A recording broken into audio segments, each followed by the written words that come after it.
Today I'm going to show you how to do the automatic transmission service on this 2012 Honda Accord. Should be very similar from the 08 all the way up to 2012.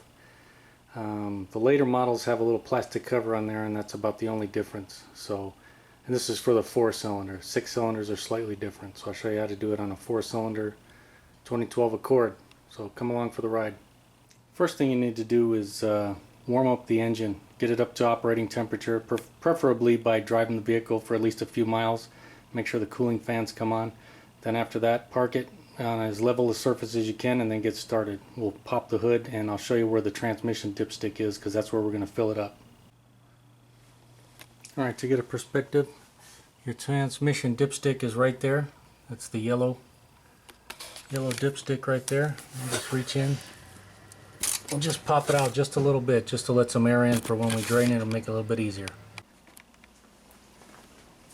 And we'll go ahead and chock the rear wheels and make sure that we have the emergency brake on. This way the car won't go anywhere when we jack it up. And if you come under the front of the vehicle here, you can see there's an arrow right there telling you where to jack it up. We're going to put our jack right there and lift it up in the air.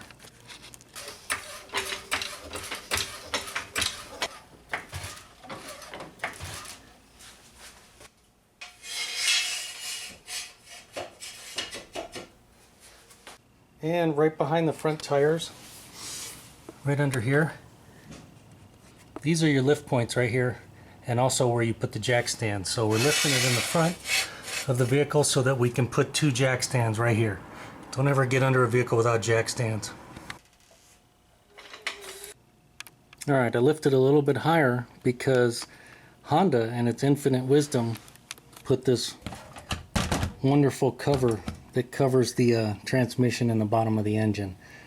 And you got to take these little clips and pull them off. You can see that's what they look like. And there's a bunch of them all around the perimeter here of this cover. And you're going to have to pop them out around so you can get to this cover. And then you will have one in front of the front left tire right there. That clip right there has to come off, and then it's hard to see, but right here it's clipped in. You just have to, right there, it's clipped in. You just have to pull it out. There's not a clip there. It's just kind of a hook of plastic that's hooked over it. And it's the same way on the right side of the vehicle. You got your little plastic hook right there, and then you got your little plastic clip that holds it right there. And then there's one more, if I can show it up here. There's one more where this piece clips right up under here. There's one more little sneaky clip that holds right there, and on the this is going to be on the passenger side or the right side of the vehicle. So just remember, there's 2 on this side and there's only 1 on the driver's side. And I found the best way to get these. Just put a pocket screwdriver in there, pull them down, and if they don't pop out all the way, then you can go in there with your tool like this and grab it. Oops. Grab it and pop it out just like that, and then that's what it looks like. And there's like, I don't know, 12 or 15 of these things. You got to go all the way around and pop them out. Once you get done pulling all the clips out, and of course 1 or 2, especially in the front, will probably give you issues, then just go ahead and pull it out. Just remember where this wraps around inside the wheel well, there's these little hooks right here. You just got to pull it out and drop it down. And that's what it looks like out of the vehicle. And you can see what these clips look like. They're just 2 pieces. You can see some of them come out pretty good. Some of them get dinged up. So you may want to have a couple of these clips on hand. And as you can see, I jacked it up pretty high, and that was so I could get this cover off. Now I'm going to put the jacks all the way down, or put the stands all the way down. I'll jack the vehicle back up, lower my stands, and then drop it as far as I can, because you want the vehicle to be level as possible.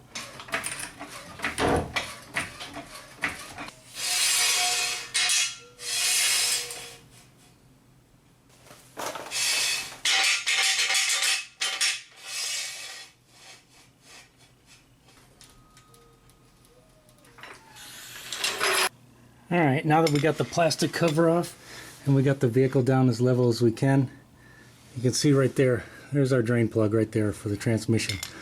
All you need is a 3/8 inch ratchet, that's it. We'll put it on there and break it loose.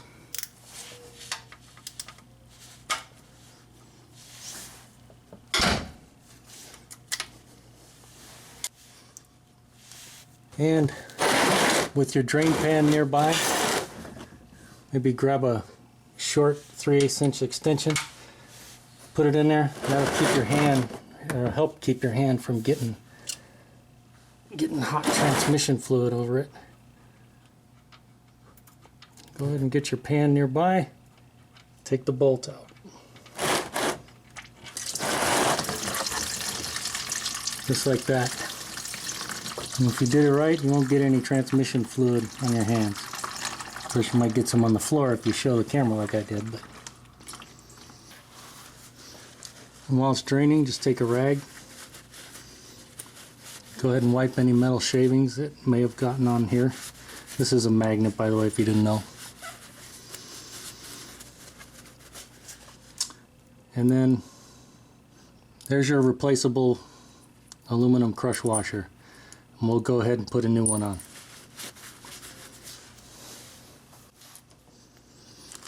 And there's your part number right there, if you can read that. We'll just take one of these.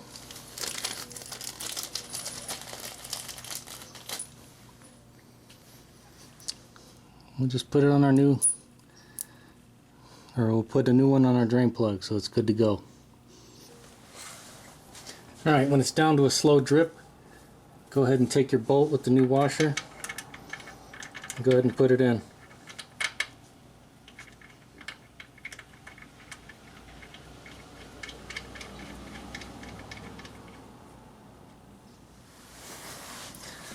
And then take a standard 3/8 inch socket.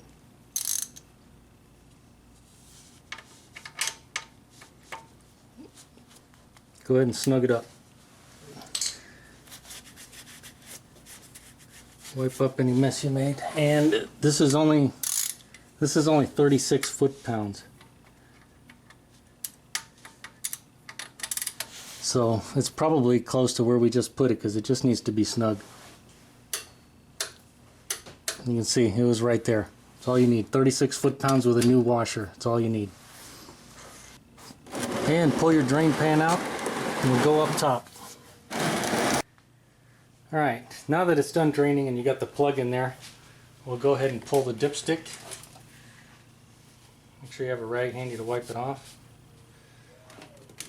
And we'll go ahead and put our funnel in there so we can fill it. And in this case, that funnel's kind of tight. Doesn't like to fit in there, this one. So if you have this one right here, it's a little bit tight. You'd have to squeeze it in there. In this case, I have this one right here.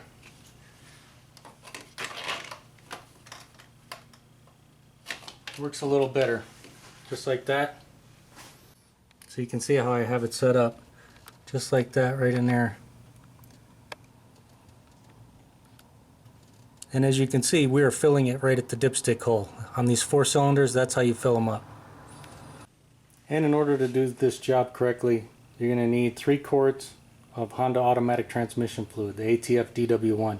Don't use anything else in these conventional automatic transmissions on your Hondas unless you want to have issues.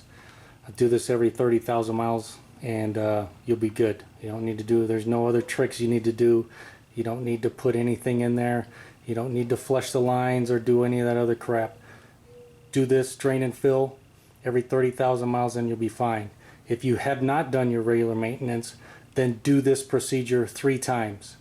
Do it once like I'm showing you, drive the vehicle for 5 or 10 miles, come back, do another drain and fill, and then go and do it again and do a 3rd drain and fill, and then that'll be your final one, and then you'll be pretty much like brand new again.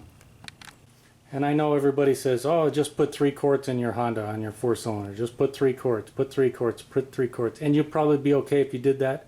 But every one of these transmissions is just slightly different. And they all have a different capacity. And on this model, On this 2012, and it's the same for 08 to 2012, it's 2.6 quarts. So if you put 3 quarts, you're going to overfill it by a little bit. This model only takes 2.6 quarts. And that's 2.6 quarts on a drain and fill. If you did some other work, then you're going to have to probably put a little more in there. But just on a standard drain and fill, it's 2.6 quarts. And here's quart number 1.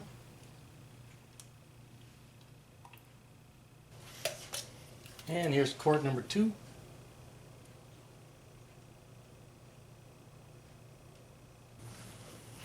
And here's quart number 3. We'll just put 6/10 in. A little more than half.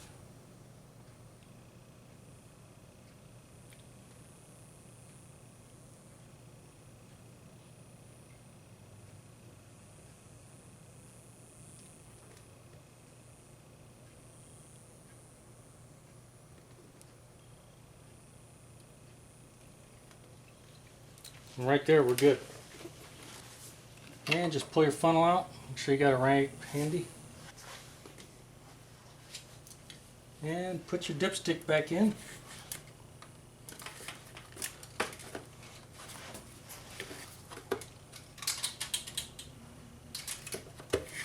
Make sure you got some fluid on your dipstick, and we do. We're good.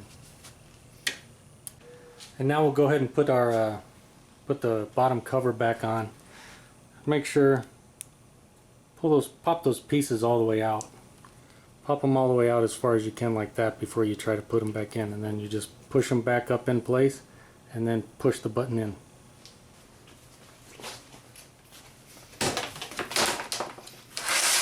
We'll just go ahead and get that back in place. It goes in just like that.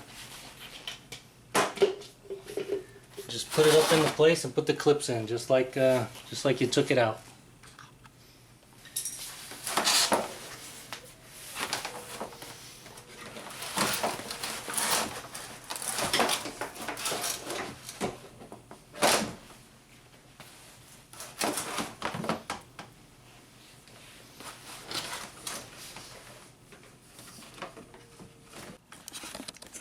And when you're putting these pieces back in, just pull it out as far as it'll go, like about like that, and then just push it up into the hole like that, and then the bottom piece should still be sticking out. Then you just go ahead and push it all the way in, and that secures it.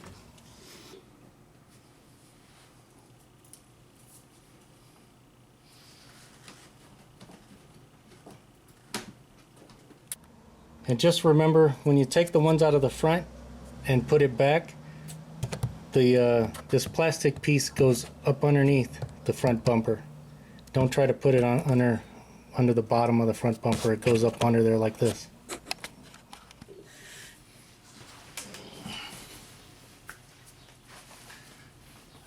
There, you can see how much fun it is to put those things back on. Alright, now that we got the transmission fluid changed and filled back up, we'll go ahead and jack the car back up and pull our stands out.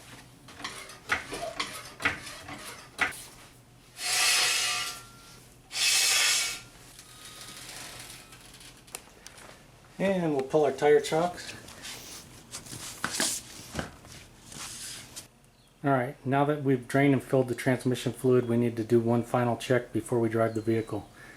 And in order to check the transmission fluid properly on a Honda, the automatic transmission fluid anyway, we need to turn the vehicle on, let it get up to full operating temperature. And I usually like to run it through a couple of gears also when I'm letting the vehicle warm up. And when the cooling fans come on for the first time, that means the engine's warm, then you can shut it off. And then the proper way to do it is once the vehicle is shut off, after 60 seconds, then we'll go ahead and check the fluid level.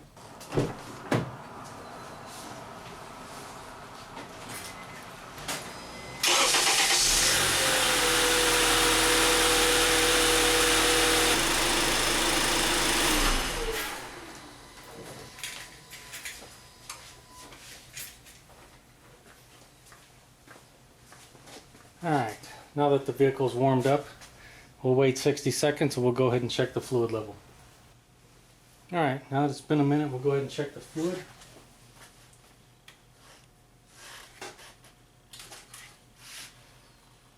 Pull the dipstick, wipe it off.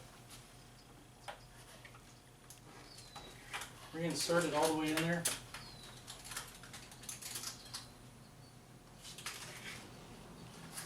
And check it. And it should be between the upper and the lower marks on there. And you can see on this one it's perfect.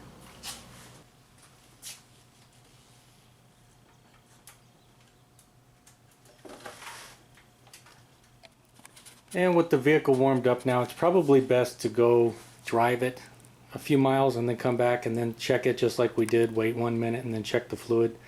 That's the best time to do it, is after you've driven a few miles. Not after you've driven across country, but after the vehicle's warmed up and you've driven a few miles, that's the best time to check it. Before you button everything up, after you've been running it, go underneath, look through your cover there, make sure you don't have any drips or leaks or anything like that. Double check your work, make sure you didn't leave anything behind. Make sure your dipstick is back all the way home where it should be. As you can see, that's how much came out, and that's how much needs to go back in. 1, 2, and about 6/10 right there, right on the money. Don't forget, recycle your used transmission fluid. Don't dump it down the storm drain, please. So as you can see, changing the transmission fluid on this 4-cylinder Honda Accord is not very difficult. The hardest part is taking that plastic shield off the bottom there. Just be careful pulling those clips off and you'll be just fine. Make sure you use a new washer. Make sure you use Honda fluid. As you can see, it's not too difficult. So if this video helped you, make sure to give it a thumbs up. Thanks for watching.